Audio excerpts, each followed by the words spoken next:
Una nota rápida antes de comenzar. Este contenido es únicamente con fines educativos. No promovemos el uso ni la compra de ninguna sustancia. Nuestro objetivo es explicar ciencia, regulación e historia. Seguí siempre las leyes de tu país y consulta profesionales habilitados por cualquier pregunta relacionada con tu salud. Bueno, acá estamos en EWA Academy. Bienvenidos a todos. Hoy estoy muy contenta de estar con el doctor Mario Sebastiani. Hola Mario, ¿cómo estás? Hola, ¿cómo te va, Victoria? Gracias por invitarme. Bueno, hoy para mí es un capítulo muy distinto a los que normalmente tenemos en EWA Academy, porque vamos a hablar de un tema que es muy controversial y para mí re importante, que es el tema de la eutanasia. Y bueno, ¿quién mejor que Mario para hablar de este tema? Así que bueno, Mario, te voy a pedir que primero te presentes y bueno, después arrancamos. Perfecto, soy hombre, tengo 75 años, hace 49 que soy médico. Debo haber hecho más o menos unos 12, 13 mil partos. Capaz que me estoy quedando corto y ya estoy arañando los 14 mil. Después me casé 3 veces, después tengo 4 hijos, nietos. Pero fundamentalmente, después no es que me dedique a los hijos y a los nietos para nada. ¿Por qué? Porque soy un tipo muy egoísta. Me gusta hacer cosas para mí. Y he hecho cosas para mí. Por ejemplo, he escrito 14 libros. Digamos, si vos me decís, ¿qué vas a hacer el fin de, o qué te gustaría hacer el fin de semana? Estar donde estoy ahora y escribir. Eso sería mi ideal. Bueno, desgraciadamente por cosas familiares, Día del Padre, todas estas cosas, en cambio me distraen. Pero eso sería mi lugar en el mundo, es mi escritorio y la computadora y escribir. Después tengo otras cosas que son, por ejemplo, unos 40 años de militancia en la despenalización del aborto y ahora estoy en esto que no tiene 40 años, pero de cualquier manera hace mucho, mucho que tengo la preocupación del buen morir, la preocupación del buen morir. No importa la eutanasia y el suicidio asistido son estrategias de ayuda, pero el buen morir me parece que es una cosa que no solo, pero no me preocupa personalmente, me preocupa a toda la sociedad. La verdad que quisiera que, suelo decir, ¿no? Esas frases rimbombantes, quiero que la muerte digna sea un derecho humano, ¿no? Eso del derecho es siempre una construcción, pero bueno, tal cual, trato de ayudar a que construyamos entre todos el derecho humano del buen morir, de la muerte digna. ¿Y por qué digo esto? Bueno, muy sencillo, Victoria, porque hay muertes que son indignas y las tenemos con la tía, con la abuelita, con un amigo, con un chico oncológico. Y entonces me parece que es bueno trabajar en eso. Entonces, bueno, ¿cómo se trabaja en esto? Reflexionando, estudiando, pensando, cambiando opiniones. Y hay dos cosas que podrían ser casi la misma, que es la ayuda a morir. Y ahí está la eutanasia y el suicidio asistido. ¿Por qué trabajo en esto? Bueno, porque lo hago desde hace mucho tiempo, por esta preocupación que tengo. Esta preocupación surge, me acuerdo cuando era muy joven, recién recibido, pero yo ya estaba haciendo guardias, o sea, no tan recién recibido, y aparece una residente que está fundida. ¿Pero qué es lo que te pasa? ¿Que estás protestando? ¿Qué te pasa? Y dice, no, la voy a ver a la señora tal por cual y se está muriendo. Y no, se está muriendo porque tiene unos dolores terribles. Y digo, ¿por qué no le das drogas? No, dice, porque el fulano de tal que está hoy de guardia no me deja. ¿Cómo no te deja? ¿Pero cuál es el problema por el cual no te deja? Y no me deja, él es del Opus Dei. Entonces, ahí digo, ¿cómo es esto? Que alguien con religión puede interferir en una ayuda médica, porque ella estaba totalmente de acuerdo y era totalmente lícito, de hecho, que se murió en la madrugada. Y digo, pero ¿cómo puede ser que alguien por una religión interfiera en mi buen morir? Que los demás me ayudarían. Y ahí me puse muy mal. Esto hace muchísimos años y hoy tengo una biblioteca que, sin exagerar, diría, la estoy viendo ahora, debe haber entre 25 y 30 libros a favor y en contra. Me leí a favor y en contra. ¿Por qué? Porque necesité tener argumentos. Cuando uno hace estas cosas, estas militancias o estas dedicaciones, tenés que tener argumentos para contrarrestar el argumento del otro. Y tenés que tratar de, de, de justificar bien el tuyo.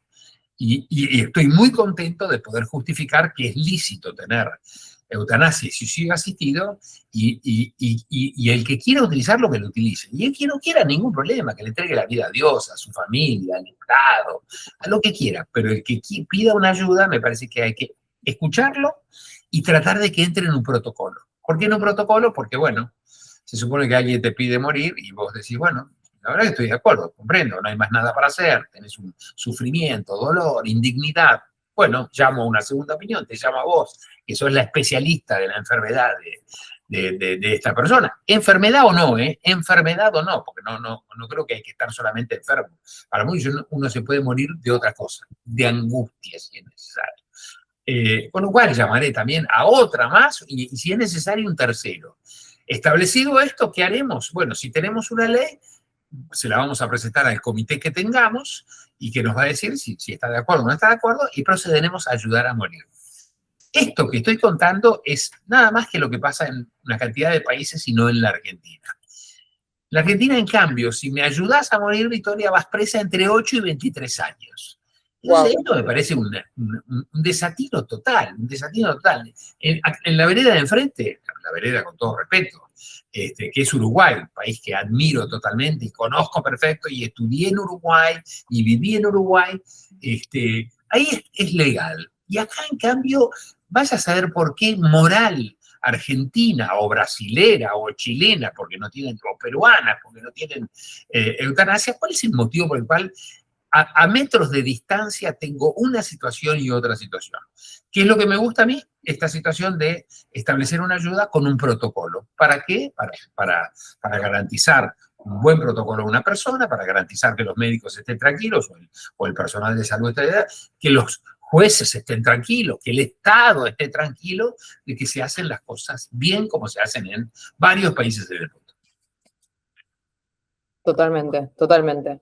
Sí, este es un tema que por ahí surge mucho en la sobremesa en la familia, que a mí personalmente me preocupa esto de la dignidad, ¿no? Como llegar o que alguien cercano tuyo llegue al fin de la vida, que en realidad el fin de la vida debería ser de alguna forma un momento de alegría, honrar lo que esa persona vivió y sin embargo en muchos casos tiene que ser un trago amargo de, bueno, el hospital, quién va, nos turnamos, horarios complicados. Y no, bueno, tener la oportunidad tal vez de despedirse, de hacer una ceremonia, de darle un costado un poco más alegre, un cierre digno, como vos bien dijiste. Bien. Y, hay una frase que me resuena mucho que escuché cuando te estaba estudiando en un podcast que dijiste, ayudar a morir es un acto de amor. Y me quedé con eso y digo, o sea, totalmente, totalmente. Y también me surge la pregunta de qué pasa, bueno, en casos terminales está claro, o sea, debería existir la posibilidad de tener una muerte digna, ¿no? Pero ¿qué pasa en esos casos? Por ejemplo, mencionaste la angustia. Una de las personas de mi equipo, cuando le comenté que iba a charlar con vos, me dice, ¿y qué pasa en casos de depresión severa? Nosotros hablamos mucho de depresión. ¿Qué pasa ahí? ¿Hay algún país en el que esté regulado? ¿Cuál es tu opinión? ¿Y qué opinas también, ya que estás, cuidados paliativos?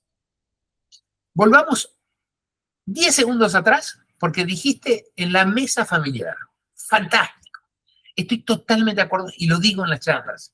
Hablar de la muerte en la mesa familiar, pero no, vale, ¿cómo hablar? Pero claro que sí, con una sonrisa, con una copa de vino, con una copa de champán, contar cuáles son nuestros valores, Victoria, cuáles son nuestros valores, qué queremos y qué no queremos. Y estoy seguro que ninguno va a elegir morirse como la miércoles, ninguno lo va a elegir. Entonces, digamos que tenemos algunas alternativas que ya son legales, como las directivas anticipadas, pero que no importa que firme un documento, no importa que se lo presente al hospital o al seguro prepago o al hospital público, no importa, hablemos con nuestras familias. ¿Por qué? Porque nuestras familias, nuestros amigos, nuestros hijos tienen que ser los que nos defiendan de que no se apropie la medicina de nuestra muerte y que defienda y que nuestras familias o nuestros amigos defiendan nuestros valores. Tal es así que no importa el documento, sino que hay que repartir el documento y la charla con todos los que van a representarlos en algún momento, porque yo puedo tener directivas anticipadas en el hospital italiano, del cual soy socio, pero si me pasa algo en Jujuy, quiero que alguien,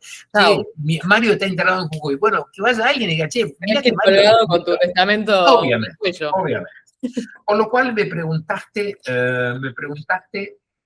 Directivas anticipadas. Directivas anticipadas, no, perdón, me preguntaste sobre cuidados paliativos. En algún momento me Y parece que enfermedades todos, mentales, el ¿eh? tema de la depresión, depresiones Perfecto. severas, cómo aplica la eutanasia en esos casos y bueno, si quieres ir un paso antes, cuidados paliativos o también, bueno, la depresión en muchos casos Bien, causada por una enfermedad terminal.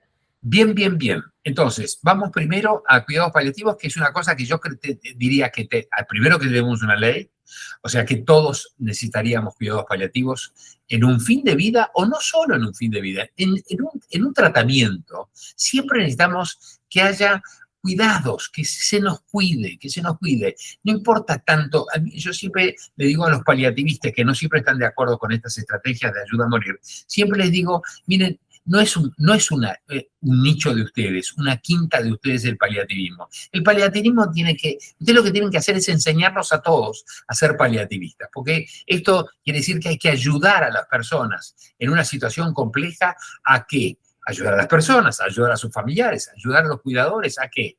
A que sepan paliar el sufrimiento o la angustia o la indignidad que tenemos. Entonces creo que tiene que ser transversal en la medicina y no ser un nicho, che, llama al paliativista. Pero como si no está el paliativista, ¿qué hace el que me está cuidando? Tiene que tener conocimientos y tiene que explicarse a la gente cómo me pueden ayudar, ¿para qué?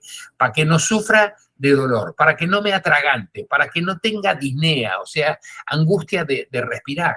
Entonces, tiene que ser todo el mundo, no es que hoy, si no está el paliativista, no, él lo que tiene que hacer es en todo caso enseñarnos a todos esta situación. Entonces, el paliativismo siempre. ¿Lo vamos a lograr? Bueno, hoy solamente un 17% de los institutos de salud tienen cuidados paliativos. Por eso, con más razón, reclamo de que el paliativismo se nos enseñe a todos, que sea casi te diría una cosa curricular en la medicina. ¿Por qué? Porque es necesario que acompañemos bien a la gente y de manera eficiente. No hay que ser bueno ni cariñoso, no hay que ser eficiente en el aseo, eficiente en la distracción, eficiente en ayudar a tener un mejor descanso, eficiente en ofrecer alternativas, digamos que puede ser desde la música hasta drogas o cómo se dan las drogas, lo que fuera. Entonces, repito, no me importa que haya especialistas, todos tendríamos que tener algún conocimiento para ser más eficaces en la ayuda. Me pusiste la palabra angustia, creo que la dijiste vos o la dije yo, la dijiste vos. Sí, sí. Sí, me gustó mucho. ¿Por qué me gustó mucho? Porque en términos generales, cuando uno establece un parámetro de ayuda para morir, digamos una ley, pero olvidémonos del tema de la ley, sino que cuando hay una ayuda para morir, uno lo que tiene que tener es una estrategia. Y es una estrategia y saber qué es lo que se va a ayudar. O cuáles son las condiciones para que el día de mañana, si tenemos una ley, podamos efectivamente darle eutanasia o suicidio asistido. Entonces, uno piensa, Inglaterra, mala ley de eutanasia, ¿por qué? Porque es solamente para enfermos terminales. Claro. Yo te puedo garantizar, Victoria, que cuando estamos a 30, 90 días de la muerte, ya estamos, pero recontra fritos, recontra mal estamos, ¿no? No es que uno de un día para el otro tiene una enfermedad terminal. No, es una cosa muy lenta, muy compleja, se intentan terapéuticas, hasta que en un cierto momento se dice, no, es un enfermo terminal, ¿por qué? Porque la medicina no le puede ofrecer más nada. La medicina entra en un estado de futilidad. ¿Qué quiere decir futilidad?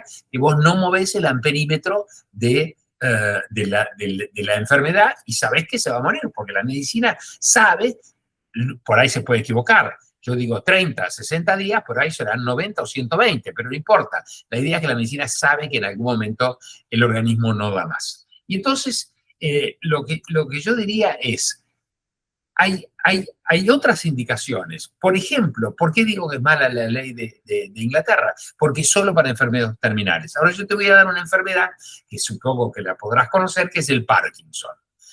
Y hay gente que no puede hacerla, a ver si me entendés, estás con un temblor permanente que no puedes fumarte un cigarrillo, no puedes comer, no puedes tomar un vaso de agua porque se te cae todo encima. Eso no es una enfermedad terminal. Vas a vivir un montón de años, pero por ahí estás tan indignamente viviendo que vos podrías pedir en algunos países y en otros no, por supuesto, una ayuda para morir. ¿Por qué? Porque la vida se te ha hecho un infierno. Eso no es hay que discernir, Victoria, entre lo que es una vida biológica, que es riñón, corazón y respirar, y una vida biográfica, que es la que estamos teniendo vos y yo ahora. Estamos teniendo una vida biográfica. Estamos desempeñando un rol, la estamos pasando bien, podríamos terminar mal o discutiendo, pero es una vida biográfica, donde tengo diversión, descanso, ayuda, problemas, pero tengo una vida biográfica. Y creo que lo que tenemos que defender es esta vida, no la vida biológica de los órganos que estén funcionando.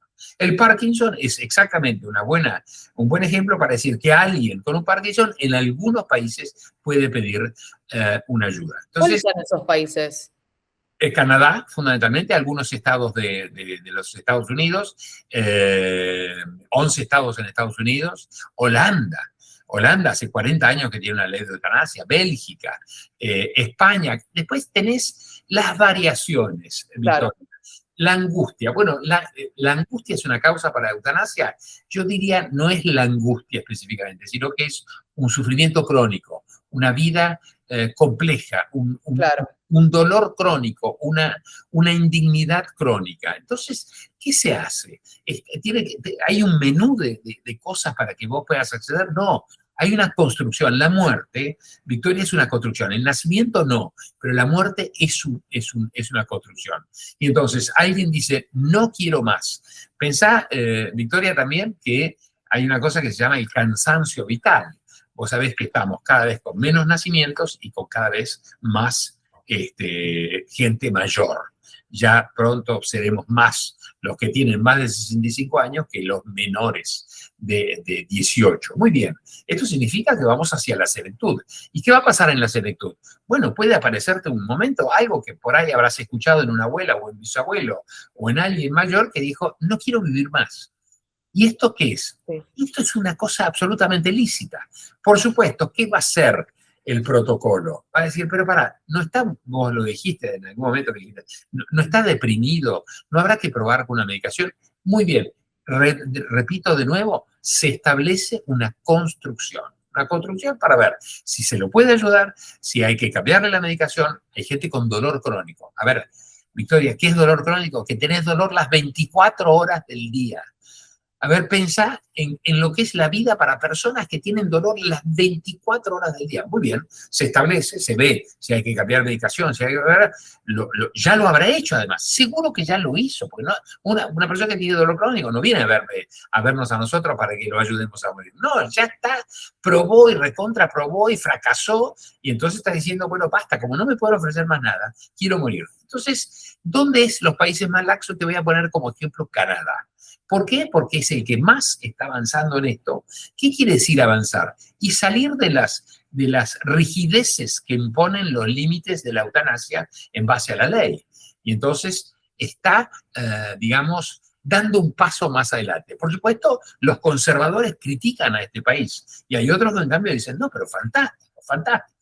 Y después hay gente que, digamos, por estas situaciones, por ejemplo, puede ir a Suiza, pone 20.000 euros y logra tener, digamos, tener una muerte en Suiza acompañada, como vos dijiste, en algún momento dijiste, en vez de una muerte en soledad o un suicidio traumático, porque no da más, lo que estamos tratando de ofrecer en este concepto filosófico de muerte digna es tener una muerte acompañada, que sea eficiente, que sea muy breve, que no te duela y que estés acompañado, si querés, por tus amigos, tu familia, por lo que fuera. Totalmente. Entonces, la idea es, en vez de estar haciendo tablitas de enfermedades, yo lo que me quedaría para hoy con vos en este podcast es que se comprenda que esto no es un interruptor de luz on-off o de la radio o de lo que fuera. No, esto es una construcción donde alguien pide ayuda a morir y se lo evalúa.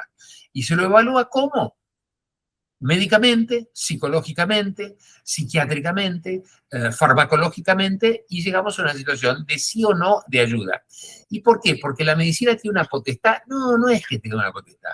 Porque vuelvo a repetirte, los que se dedican a esto piensan que la ayuda para morir es un acto de amor y de compasión. No es un asesinato, no es divertirte, no es matar. Inclusive no es matar, es ayudar a morir, no es matar. Matar es otra cosa, matar es agarro una pistola y le pego un tiro a uno. ¿Y cuál es la diferencia entre esto y lo otro? Que en un caso alguien está pidiendo la ayuda para morir y el otro no pide nada y asesinarse a una persona. Son dos cosas totalmente distintas y quien quiere igualarlas, la verdad que tiene una estrechez de miras notable, notable.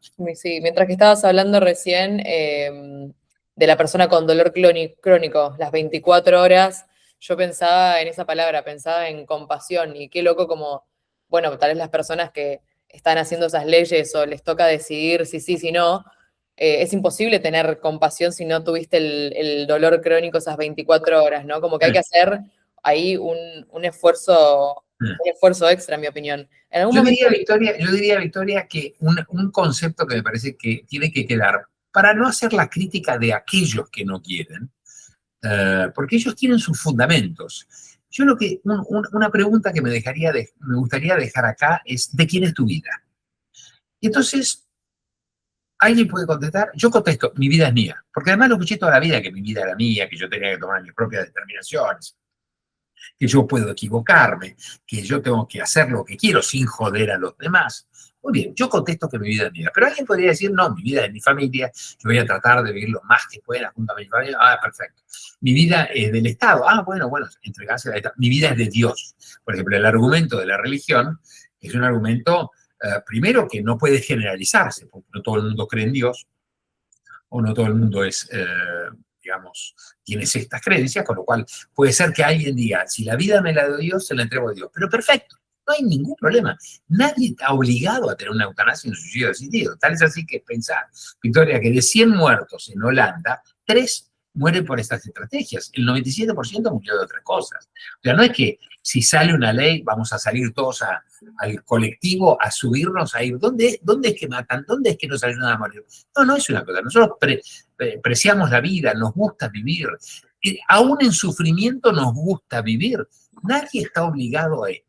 Por lo cual, lo que digo es, la vida de quién es. Y eso se lo tiene que preguntar la gente. Y si llega al concepto de que la vida es de uno, teniendo el respeto hacia los demás y la disponibilidad del propio cuerpo y la disponibilidad de un tema que es la dignidad. La dignidad, vos no podés medir mi dignidad, no podés medir mi dolor, no podés medir mi sufrimiento. Podés medirme la presión, la glucemia, la temperatura. Pero estas 3 cosas no hay aparato que te diga que sí, sí, Mario tiene llegó al 60% de lo que fuera. No hay ninguna cosa. Es una cosa absolutamente subjetiva e intrínseca de cada uno de nosotros. Por eso, lo que yo diría es, aquellos que no están de acuerdo, no hay ningún problema. Lo que no pueden es militar para que los que están de acuerdo no puedan lograr esta ayuda para morir, esto o cualquier otra cosa. En algún momento dijiste,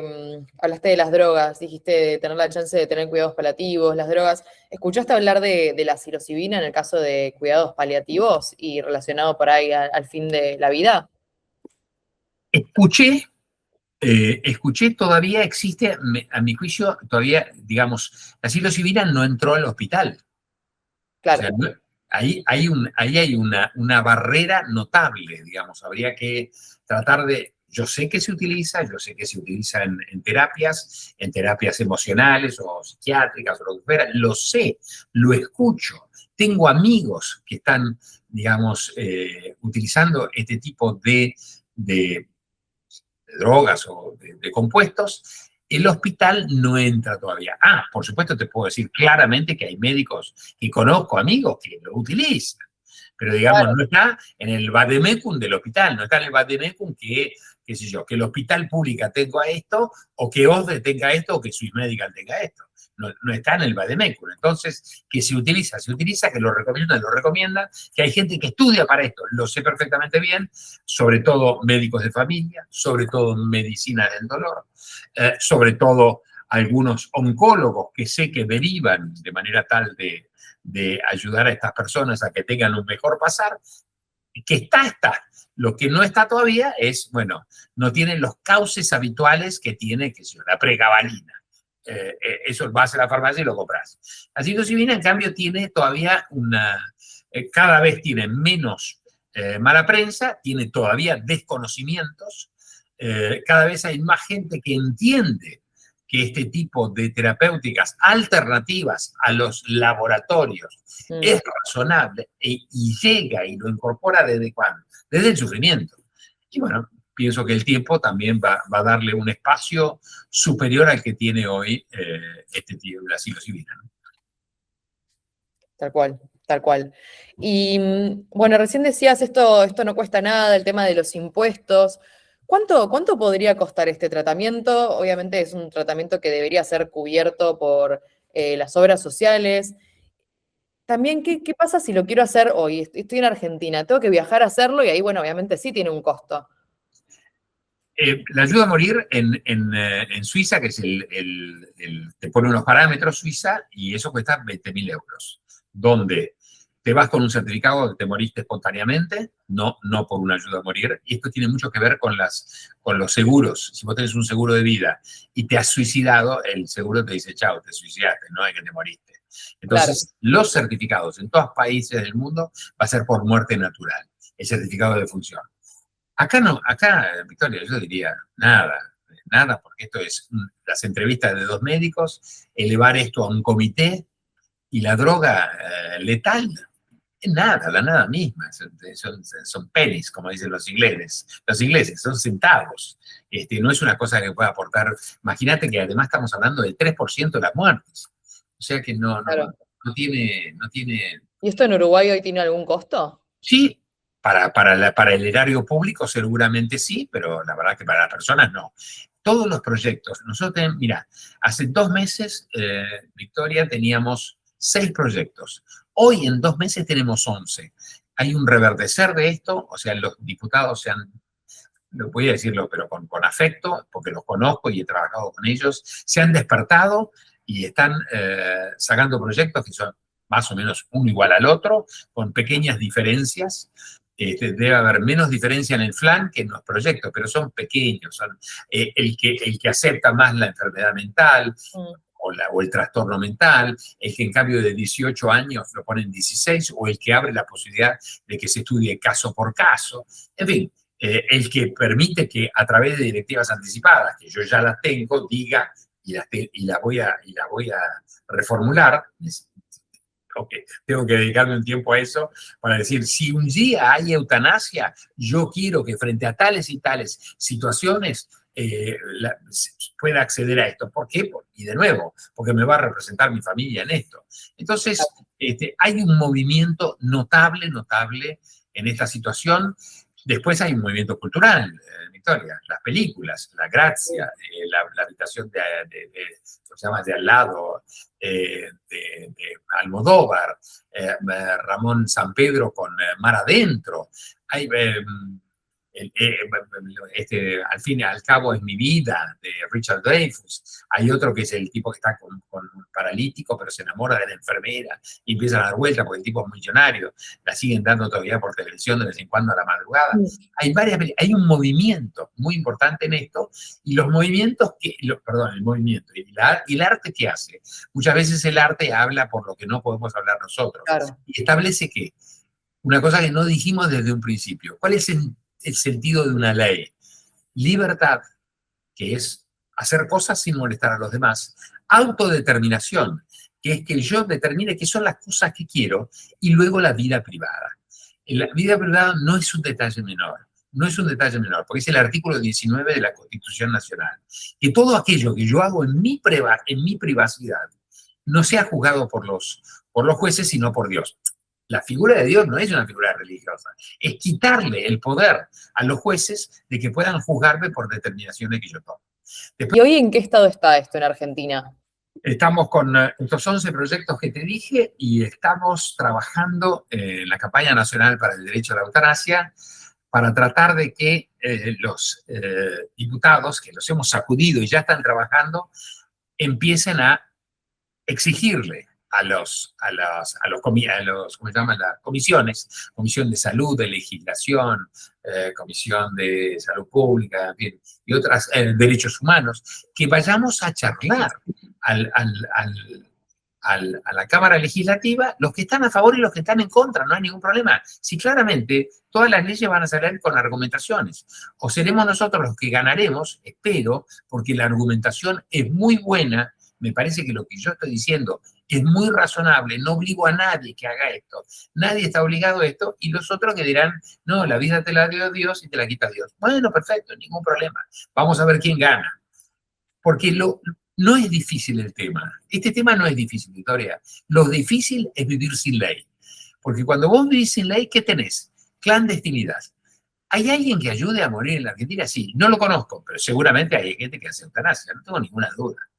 ¿Y quién es? Y el que tiene un amiguito anestesista, el que tiene un amiguito médico, el que juntó drogas, el que sabe de alguien que por plata hace esto. No, este no es lo que hay que tener. Lo que hay que tener es una ley que proteja a todos por igual, con plata, sin plata, que le dé lo mejor, que le dé las mejores drogas, que le dé el mejor protocolo y el mejor tratamiento.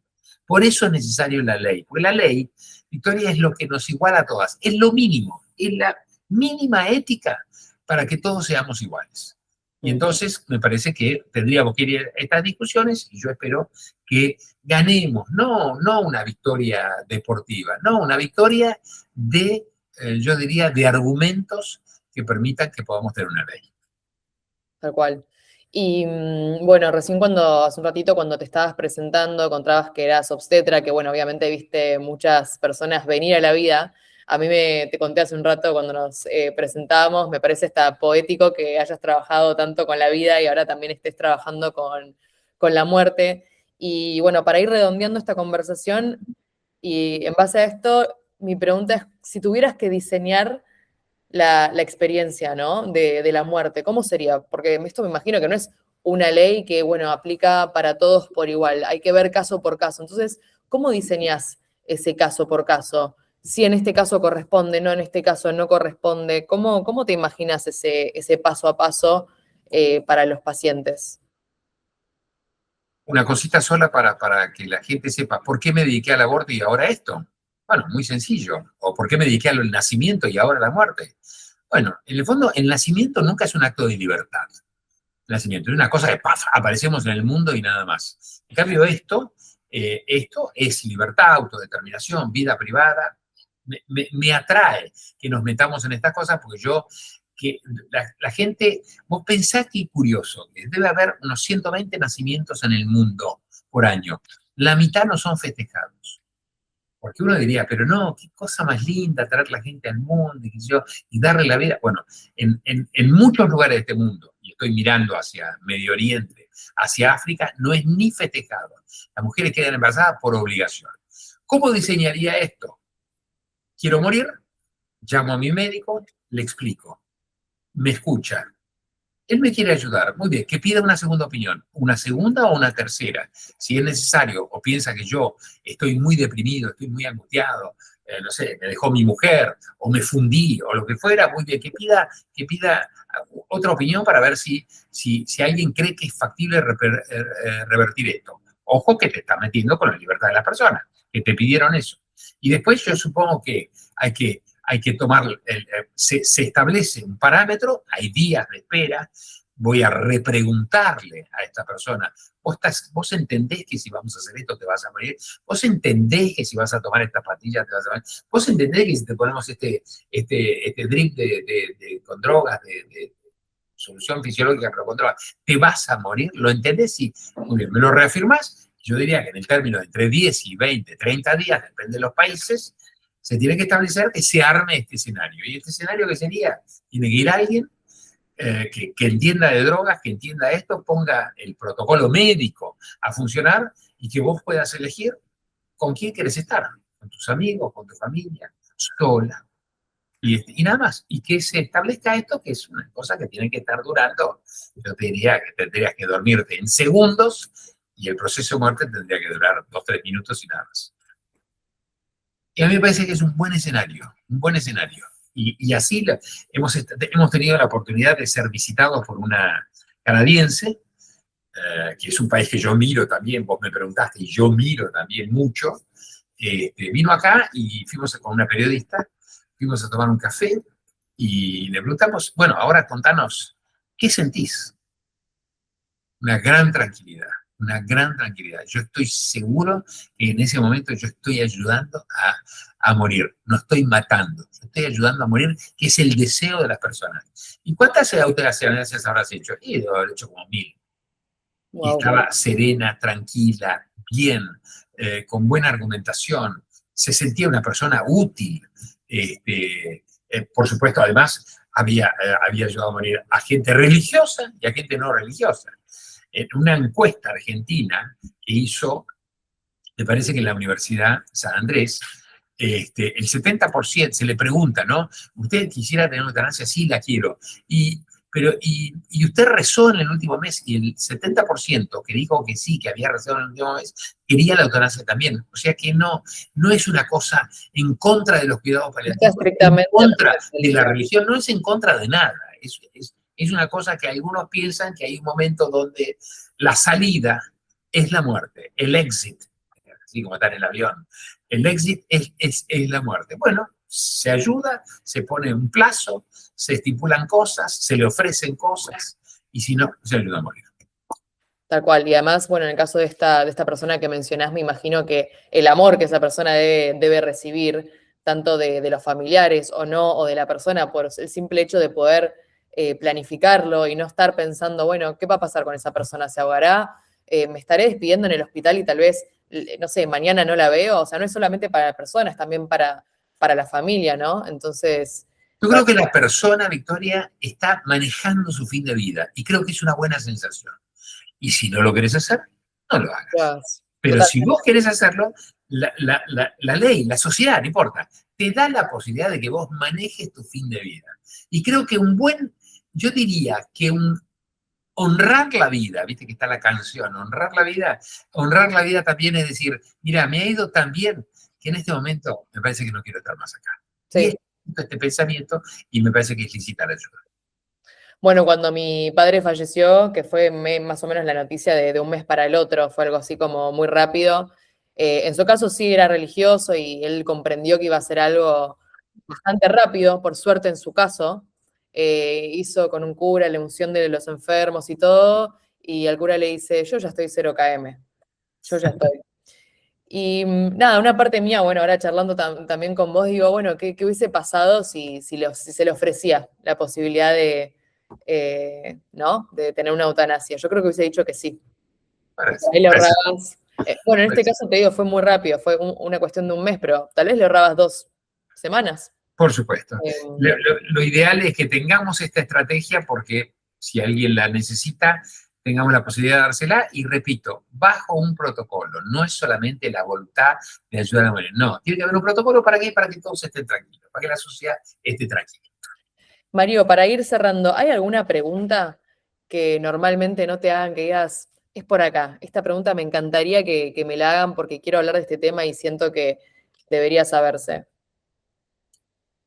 Que reflexionemos sobre la libertad mucho, que entendamos que la libertad no es algo que me tocó, sino que es algo que yo dispongo tener. Y por eso, de nuevo, más que, voy a decir, la última pregunta, ¿vamos a hacer la última escena?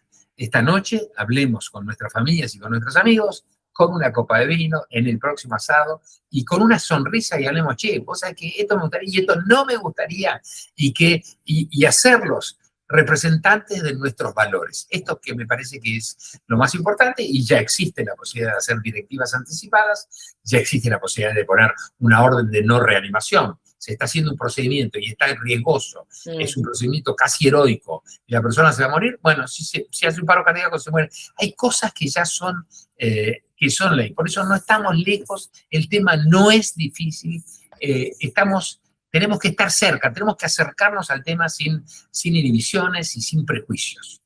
Y nada más. Bueno, muchísimas gracias, Mario, por tu tiempo, por estar acá y bueno, espero que esto avance y bueno, en ese momento haremos también otro capítulo. Gracias, Victoria. Gracias, porque fuiste muy, muy gentil y muy inteligente en cómo llevaste toda esta reunión. Gracias. Muchas gracias.